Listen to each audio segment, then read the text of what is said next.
I know about every sordid affair. I know about every person. I know about everything. And I'm not just know about it, I've got evidence and recordings of it, you mum. No, you are wildly underestimating the intelligence of the public, you dumb bitch. So what she's saying there, sorry, excuse me again. Jess, you lying little fraud, you knew. She should be sued for that. So should Nigel Farage. Well, to be honest though, you could sue both. So should Nigel Farage. Would you consider it? Look, Tommy, over the past 6 months, for a lot of that period, you have been unable to respond to your critics. You were locked up. And so what I wanted to do today is give you the opportunity to see what some of your most strident critics, both on the right and the left, said about you during that time when you were in HMP Woodhill, when you could not hit back, so that you were able to respond specifically to some of these claims that were made over that period. And so I first want you to look at what Piers Morgan said about you. Can you believe that more than half of you are watching this video but not subscribed? So please do me a huge favour, click the subscribe button now, turn on the notification bell so you'll be alerted to all of our brand new Outspoken videos. Not a nice guy. This is a pretty repellent human being. People in America do look at Tommy Robinson in a very different way to how we do here. The reason Nigel Farage has disowned him, and what's nothing to do with him, is we see through him. Right? Tommy Robinson is a convicted football hooligan. He's monetized his hatred of Islam. It has warped, in my view, all his so-called journalism, activism, whatever he wants to call it, because it's always skewed against Muslims. It's never fair and balanced in any way. Free Tommy Robinson, who is, to most people in my country, an extremely insidious individual who should absolutely not be freed right now. There's a completely weird misunderstanding of who Tommy Robinson is and what he represents in America, because he's managed to position himself very cleverly as this kind of freedom fighter who's only in prison because he blew the whistle and all this stuff, so they've silenced him by putting him in prison. None of that is true. I don't know if you were aware of all of that. No, I wasn't. What did he say? I've monetised my opposition to Islam. You can buy my Quran at trbooks.co.uk. So you're not denying that one, Tommy.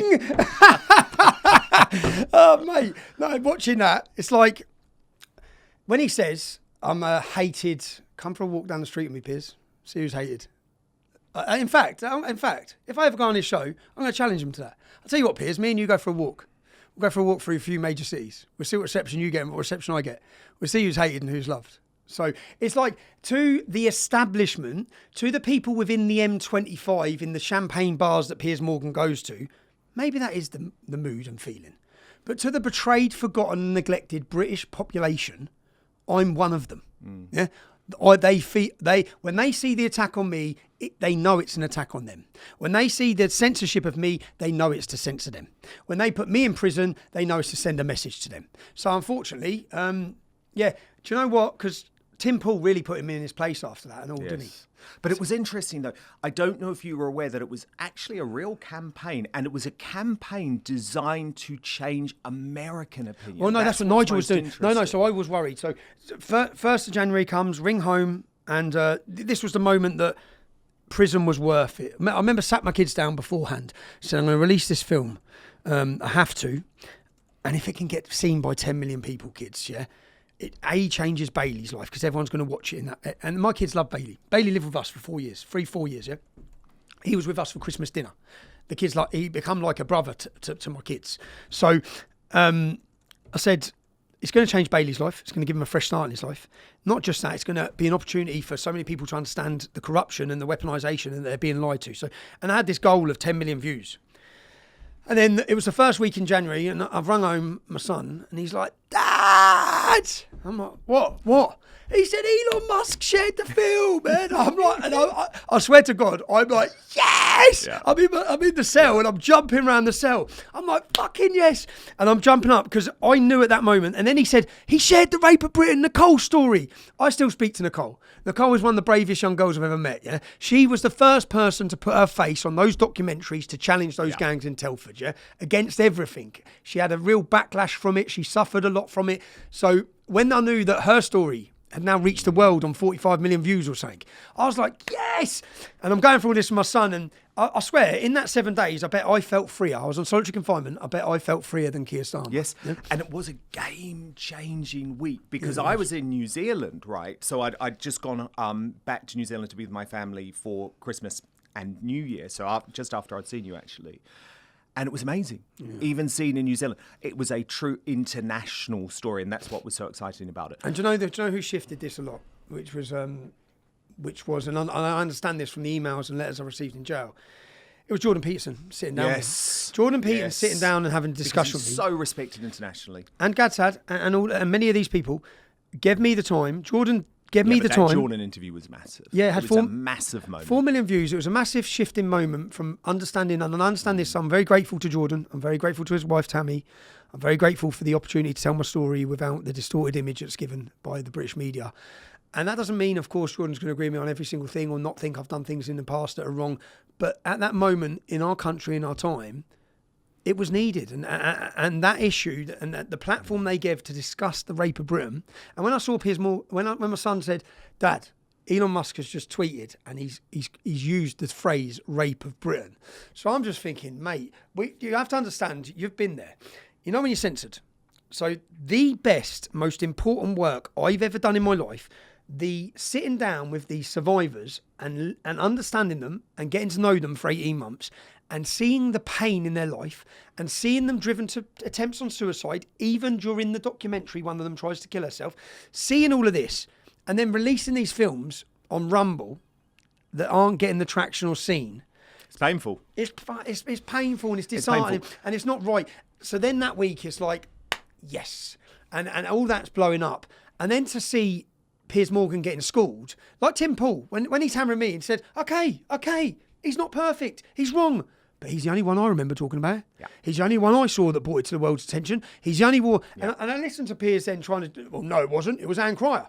Okay, you go ask the British public, how many of you heard about Islamic rape gangs from Anne Cryer? Yes, 100%. Who's Anne Cryer? The other big one, of course, was Nigel Farage. Watch this. No, Nigel said, yeah. Tommy Robinson character, who some see as a hero. And all right, you know, he's talked about grooming gangs and other things, although he's hardly been on his own on that, has he? I mean, I was first being condemned in 2012 for daring to talk about it. Anne Cryer was talking in 2002. Yeah, no, she was, I mean, she is the heroine. 20 plus years. She's the heroine of all of this. Yeah. As indeed, to be fair, Andrew Norfolk, who was the writing for the Times. journalist. You know, and Sue Reed on the Mail. There were some very brave figures early on. But when figures like myself as party leaders dared pop their head over the parapet, we were smashed back down very, very quickly. So, you know, Robinson's talked about this, but he has a criminal record, a list as long as your arm, violence against women. I mean, I could go on, Nick. Right. And all I'm saying is, look, Mr. Robinson, do what the hell you like. We are totally separate from that. And I never wanted, and you know this, you've known me long enough to know, I've never wanted my parties to have anything to do with the BNP or extremism, and I never will. Why have they attracted people then, Mr. Farage? Again, I've never had a conviction or any arrest or any questioning for violence against women, so Nigel Farage is sat there lying, and not just lying, but telling the most ultimate lie. It's like there's paedophile and then there's woman beater, and he's telling the whole platform there that I am a woman beater, which I'm not and never have been. So he's a liar, first off. Then he goes on and lists about, well, I talked about it in 2012 and I was beaten back down. Well, did you get back up, Nigel? Because we've got back up every time. Yeah, we haven't allowed them to beat us down or silence us. We've continued against all the threats. Okay, without your security that you have, we walk the streets. I had to live in Luton for the first at the start of the whole English Defence League, walking the streets of Luton with every Islamic ghetto gang, blowing my house up, setting fire to my cars, battering me in the streets, hospitalising me.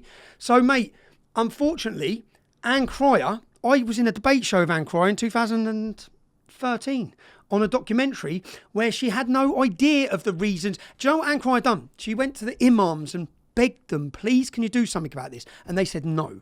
Yeah. And then what did she do? So great that Anne Cryer tried to talk about it, but in reality, then what did she do? Well, she shut up about it like everyone else. Yeah. Andrew Norfolk, I know he's dead. He died recently.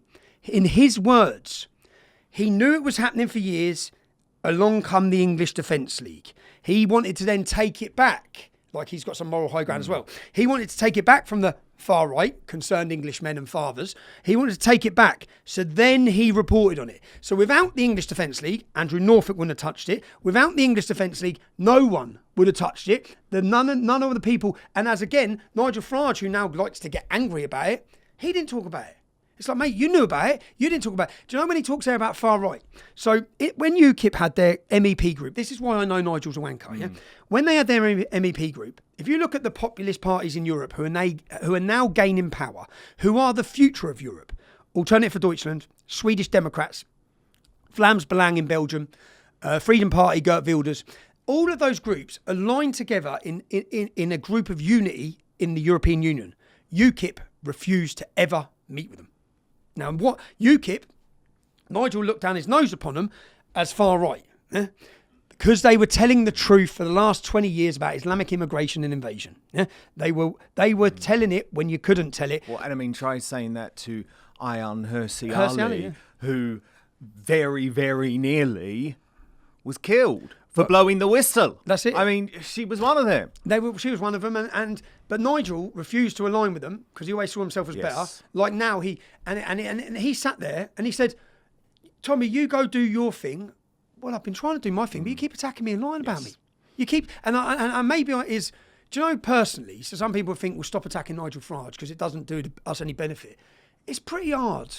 Even sat here now, when I was sat in solitary confinement, imagine my kids watching that prick." Yeah.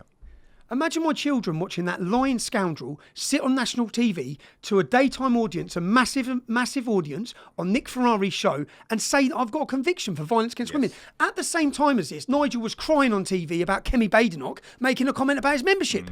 And he was demanding she apologise. It's like, you've just gone and told everyone I've got violence against women, Nigel. If you want, Nigel, again, I don't even want to get into it. I was going to say, if you want all the things I found out about you, which is a hell of a lot, I know about every sordid affair. I know about every person. I know about everything. And I'm not just know about it. I've got evidence and recordings of it, you mug. But it's just like, again, I don't even want to go there. I just think Nigel apologise, not to me, apologise to my family and my ex-wife. Because she had to make some grovelling statement, because I read it when I got out of jail. She had to put some big statement out about how I've never laid a finger on her, because that's what he's told people. So yeah, it's frustrating, and I'm probably getting frustrated now, because do you know when you sit here, you have to put yourself in my shoes. That's why I wanted you to see it, because I think it's important that you see what other people saw at the time. Do you know why it pisses me off? And it's very unfair to do that when someone's in prison, by the way, and can't respond. Not just in prison, but when I look at it, and this way maybe I'm getting a bit of a bitter pill or feeling sorry for myself, I think you have no idea what I've gone through. You have no idea what my wife's gone through. You've broke my family. Yeah, I've been in prison. I've been in 10 different prisons. I've been beaten and had my teeth smashed in those jails. Nigel would last 10 minutes in my shoes. When he walks outside this gate, he'd run away. Without his £500,000 security, you think he'd be doing what he's doing? You think he'd mention one word without the backed, paid-for security that he has? So I think you wouldn't last a second in my shoes. You're a coward. You've never shifted the Overton window. You jump in after it's moved, and then you start talking about the issue once it's acceptable to talk about. And the only reason it's acceptable to talk about, and this isn't just about me, right? It's because of Sammy Woodhouse. It's because of the whistleblowers. Do you know how many whistleblowers we don't even know their names of who were gagged and lost their jobs? Do you know how many people lost their careers and were cancelled for trying to talk about this? Do you know how many school teachers lost their jobs for joining the English Defence League? That was the breaking point of a lot of this. And you still sit there and slam those people. So I get frustrated because I know so many people who have lost so much. And then I sit and think about what I've gone through and my family have gone through. All Nigel's done is make millions and millions and millions of pounds. And he sits there and says, I've monetised it. I was bankrupt, just for the record, in 2022. Yeah, I was bankrupt, which means every single financial payment I've ever had or done was investigated. Every bank account I would put on oath in court where they investigated every penny and every finance. There was no big money from Israel anyway. Yeah, no big money from Israel, but there was no money. Yeah, so there was no money. So I was bankrupt in 2022. I currently, whilst Nigel's sitting making millions, I have £300,000 worth of debts given to me when I walked out of jail by the state. So he wouldn't last a second in the persecution that I've failed. And let me tell you, if I was sat down and given a deal, like they tried to give me many times, plead guilty, go home, say sorry, go home, I wouldn't take the deal, Nigel. Yeah? So you wouldn't last a second in my shoes to sit there and spout about me. And if you wanted to take a chance to spout about me, but to spout about me when I'm sat on solitary confinement after playing a documentary And you know what? It weren't the first time. If you go back, when I was in prison in 2018, outside Leeds Crown Court, I was put in jail. And when I come out of jail, I watched a video of Nigel Farage doing an interview saying I should have been in jail. Well, he's a criminal and he's committed contempt of court. Now, it took 11 weeks for that court case to realise, and this is the judge's findings, that the entire process was flawed and unlawful. So Nigel was wrong, but he jumped on the establishment line then. It's like each time, when Elon Musk shared Free Tommy Robinson, and there was a mass momentum to Free Tommy Robinson, out-rolled Nigel Farage. Yes. Basically, out-rolled Nigel Farage. Not out-rolled Hope Not Hate, not out-rolled Keir Starmer, out-rolled Nigel Farage. Nigel Farage then sits there across every TV show like that, trying to change the public because they think the public are listening to him, or the patriotic public are listening to him. So he then comes out to condemn me and attack me. He then comes out and say, well, like Elon Musk, some thick idiot. Yeah. I'll explain to Elon Musk, me, Nigel, when I get to America, I'll basically explain to Elon Musk. The richest man in the world, the best entrepreneur, the biggest brain in the planet, the most during our time alive. And Nigel is going to explain to him. But he wouldn't take it. When he gets it. Musk wouldn't take it. I shit myself thinking he would. I thought, I know Nigel's going to go to America now. He's going to slag me off, demonise me. Which he did. Yeah, but it didn't wash. But Musk didn't take it. Musk didn't take it. From what I understand, he pretty much got run out of all the meetings. Everyone just said, see you later, shit suit. Well, Katie Hopkins, who was over there, told me that a lot of people judged Farage for his position. Americans have much, much more weight to this, especially within the Republican They care about freedom. Yeah. Nigel don't. That's what come from that is... It's a bottom line issue for them. Nigel don't give a shit about free speech. It's very apparent. J.D. Vance, the Republican Party, and Donald Trump, it's their first thing they're going to fall on. Yeah. They're going to die for it. They're not budging on it. Yeah? Totally. The next clip is... So one of these was when you were in jail, Camilla Tominey, presenter on GB News. The other is Patrick Christys, from a while ago, but this went viral when you were in jail, and he did apologise for it. Watch this. But first, let's be honest, you're watching this because you know the mainstream media can't be trusted anymore. The so-called fact-checkers, they're just part of the same corrupt club. And who can forget the scandals they helped cover up or spin? Brexit lies, the COVID chaos, the relentless smears against Donald Trump. Well, I've had enough of being misled. That's why I've turned to Ground News, today's sponsor. It's the one place I go to slice through the spin, cut out the noise, and finally see the truth for myself. Go to ground.news/outspoken to check it out for yourself. My favourite feature is the blind spot feed. It shows you which stories are blowing up on one side of politics but barely mentioned on the other, the clearest way to see media bias in action. So let me show you a story the left is ignoring. The terrorist mastermind of the 7/7 attacks could soon be back on London streets despite police fears. You'd think this would be a huge story everywhere, right? But left-leaning outlets have barely touched it. And what about on the right? Well, the UK Chancellor says the government is back in Scotland with billions in investment. It's a massive funding pledge, yet it's barely been covered by right-leaning media. With every story, Ground News shows you the entire spectrum of who's reporting from left, right, and centre, along with how reliable each source is and who owns each outlet. It's everything the corporate press doesn't want you to see. So I know you love keeping up with the news, but like me, you don't buy what the legacy media are selling. So this gives you the tools for yourself to see what's really going on without the spin, without the manipulation, and without being told what to think. It's the only way I read the news now, and clearly many of you agree, as Ground News has over 10,000 five-star reviews. So go to ground.news/outspoken and stop letting the mainstream media decide the truth for you. If you subscribe through my link, you'll get 40% off the Vantage plan. That's the one I personally use for unlimited access. Supporting Ground News also supports Outspoken, so thank you for helping me keep doing what I am doing here too. That's ground.news/outspoken. But now, back to the show. Of Tommy Robinson in this loose role as advisor on grooming gangs. A, what advice do you need on grooming gangs? B, do you want that advice coming from a man like Tommy Robinson? It's not a good look for the party whatsoever. Frankly, it's not a good look for society, and I do really think this just demonstrates, actually, that there is an undercurrent, not this subtle level of racism that's been levelled at UKIP in the past. I think you could argue that this is now much more overt. Elon Musk doesn't quite seem to understand who Tommy Robinson is and what he represents, which is a misunderstanding that is sometimes seen across the pond, Americans and Canadians thinking that Tommy Robinson is some kind of, misunderstood folklore figure, when in fact he's a convicted criminal and white supremacist who hasn't really done much. In fact, he's currently serving a sentence for contempt of court. White supremacist, Tommy. She is the number one, the flagship presenter now for GB News, That's why calling she's you a saying white supremacist. Again, the public know I'm not a white supremacist. The public, thankfully... You didn't know she'd done that? No. The public followed my story, so the public know I'm not a white supremacist. So again, she's rolled out as establishment to lie, slander, defame me, lie about me, and she goes on about how the public view me. Again, no, they don't. Not anymore, they don't. They don't listen to you, Camilla. Like, what's her name? Camilla Tominey. Where's she from? She's on GB News. Where is she? What's her career? Daily Telegraph. Okay, I didn't know. Another mainstream bullshit. But I'm not... She made a documentary for the Daily Telegraph on you when you were in prison. Did she? Trying to back that up. So trying to prove... Did she prove it? Well, she spoke to that horrible woman, I don't even know her name, who used to work for you, blonde woman who's a turncoat. Oh, bruv, not just a turncoat. So she fell in love. I never touched her. When I went to jail, she got my prison number because she lost her job. It's really pretty. It's pretty mad. Yeah. It's like she's now got a new boyfriend. Go and have some kids, darling. Total weirdo. Stop being a weirdo. Total weirdo. And that's who she managed to speak to. What about they all line up. Christie's What having about Patrick described Christie? you as racist? Were you surprised by that? Surprised by watching it.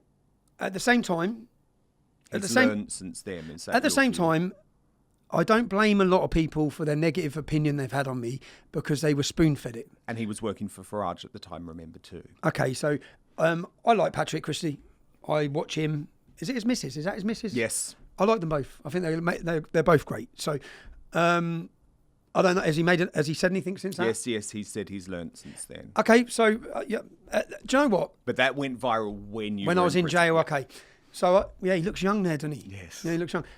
But I don't blame. So you don't judge that. No, I don't judge that. And he's young, and most people can grow up and learn a lot. And I might not like me if I wasn't me. Mm-hmm. Yeah, if I only took what the media have said about me. So I don't bear a grudge on it. Well, you even said that about the dude who you defended yourself against at St Pancras Station. You actually have said you don't blame him. You blame the mainstream media. I blame Camilla Tominey. Yeah. I blame these mugs.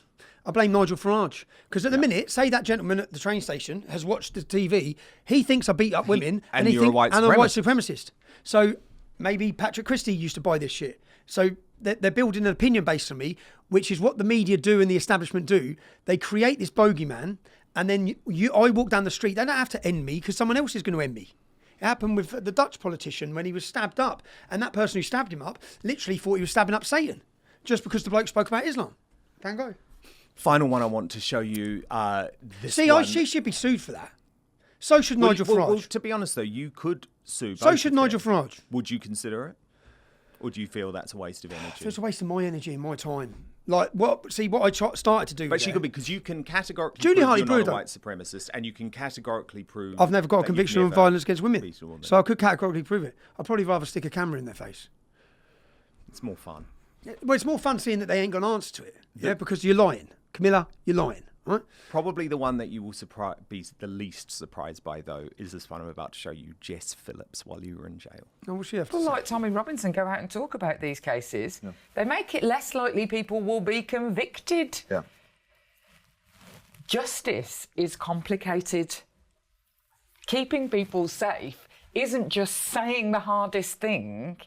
It is a complex fabric. And when you're not hearing things you think are happening, half of them won't be happening. And believe you me, I've seen behind the curtain.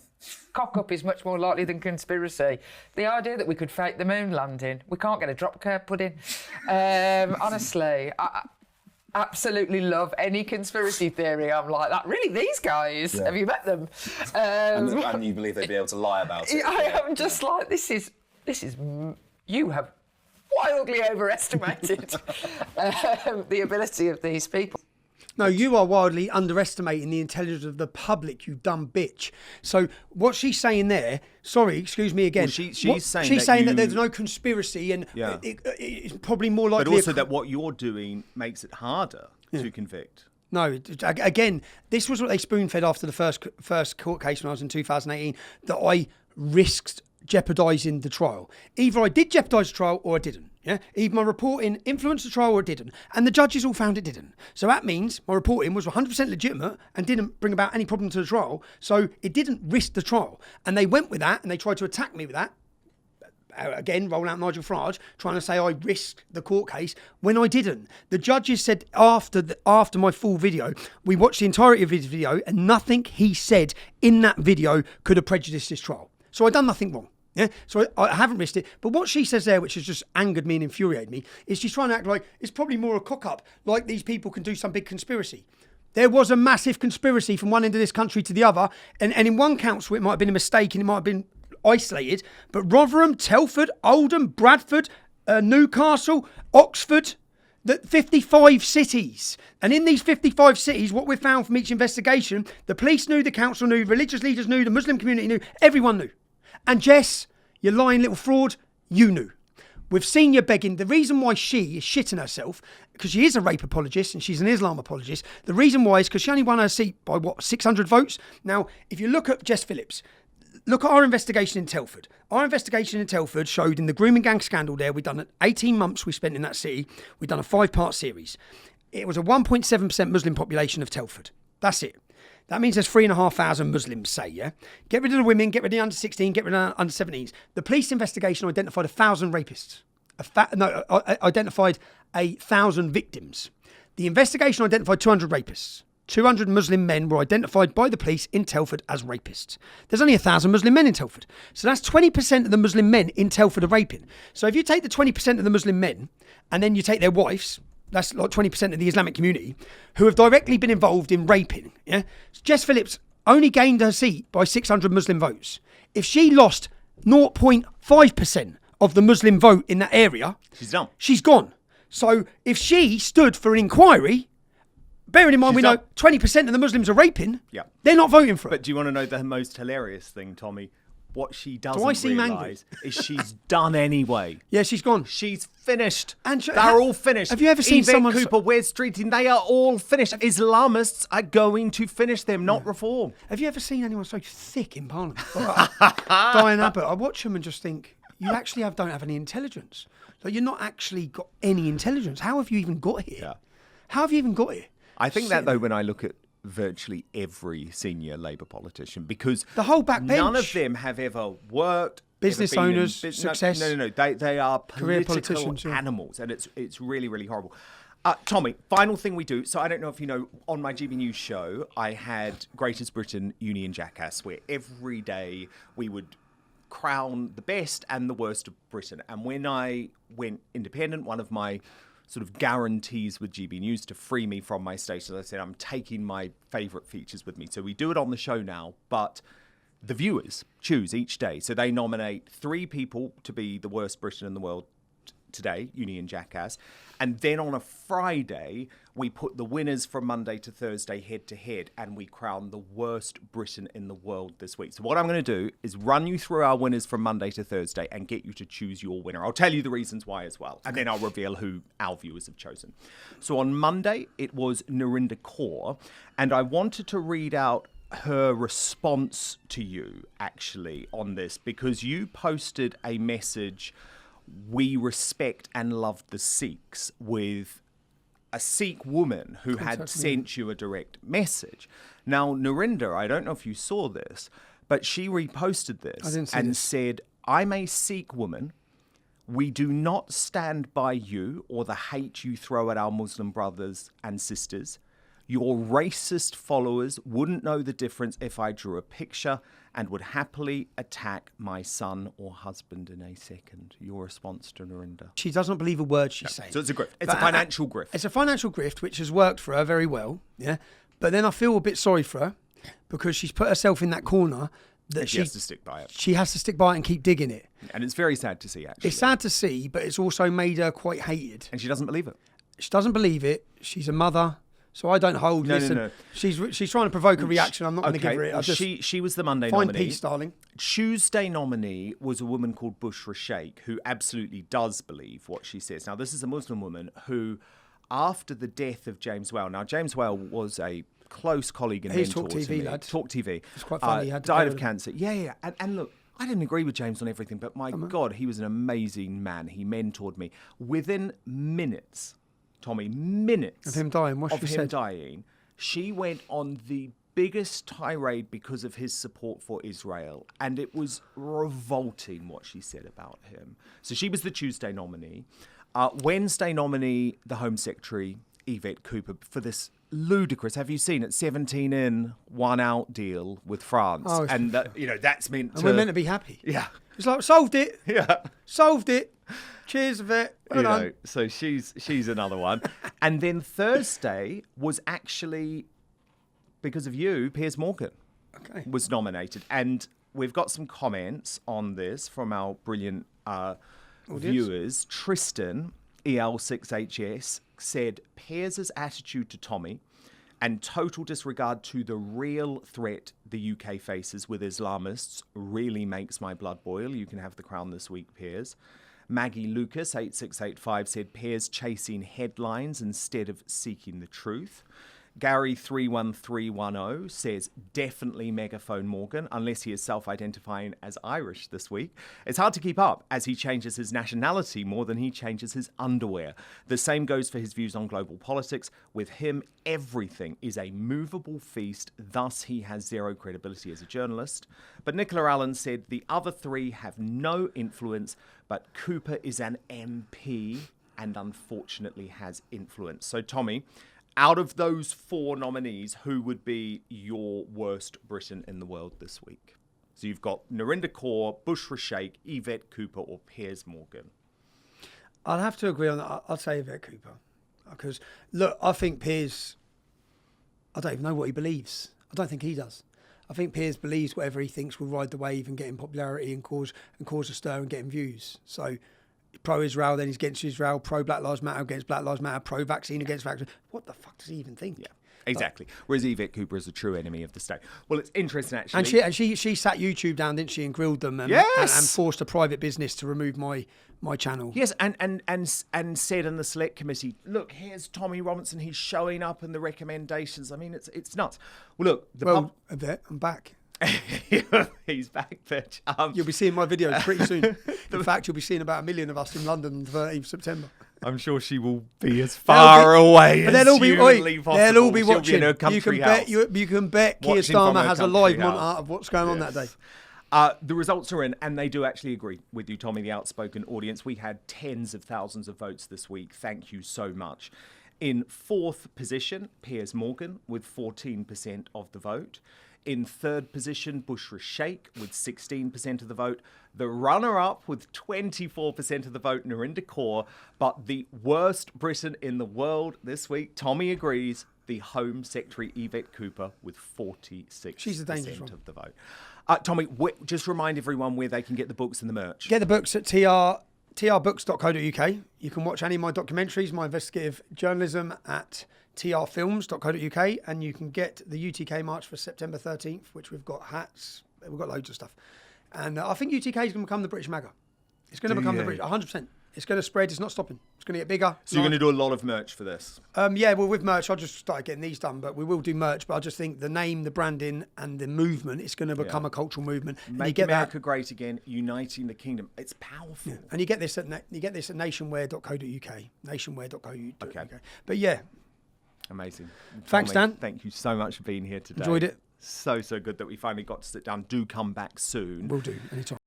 Thank you so much for watching Dan Wootton Outspoken. Please click on my face just to the bottom left to subscribe to this brand new independent news source and turn on the notification bell so you'll be alerted to our brand new live shows, uncancelled interviews, and special royal episodes. Outspoken is also now available as a podcast, so you can listen to the show every weekday on the go, wherever you are.